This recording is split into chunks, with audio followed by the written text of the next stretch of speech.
मित्रांनो, बेलाचे झाड हे आपल्या घरासमोर लावणे शुभ आहे की अशुभ? मित्रांनो, बेलाच्या वृक्षांमध्ये ब्रह्मा, विष्णू, महेश हे त्रिदेव वास करतात. बेलाच्या मुळामध्ये ब्रह्मदेव असा वास करतात, मध्यभागी श्री हरी विष्णू आणि अग्रभागात महादेव वास करतात.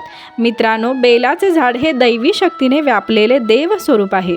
या वृक्षामुळे केवळ या वृक्षाच्या दर्शनाने, स्पर्शाने व्यक्तीची घोर पापातून मुक्तता होते.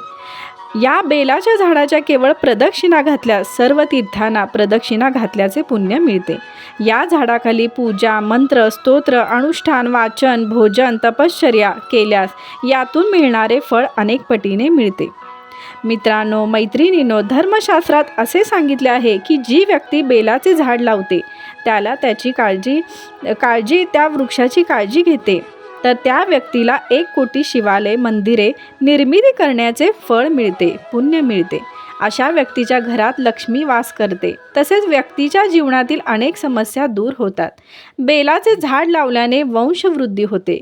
मित्रांनो, बेलाचे झाड आपल्या घरापुढे लावणे हे आपल्यासाठी व आपल्या घरासाठी अत्यंत शुभ मानले गेले आहे. कळत नकळत झालेल्या पापातून मुक्ती मिळते. मित्रांनो, शिवपुराणात सांगितले आहे की ज्या जागी बेलाचे झाड लावले जाते ते स्थान तीर्थक्षेत्राप्रमाणे पवित्र आणि पूजनीय मानले गेले आहे आणि यामुळे अक्षय पुण्यप्राप्ती होते. त्यामुळे मित्रांनो, बेलाचे झाड आपल्या घरापुढे लावल्यास हे आपल्यासाठी खूप शुभ आहे.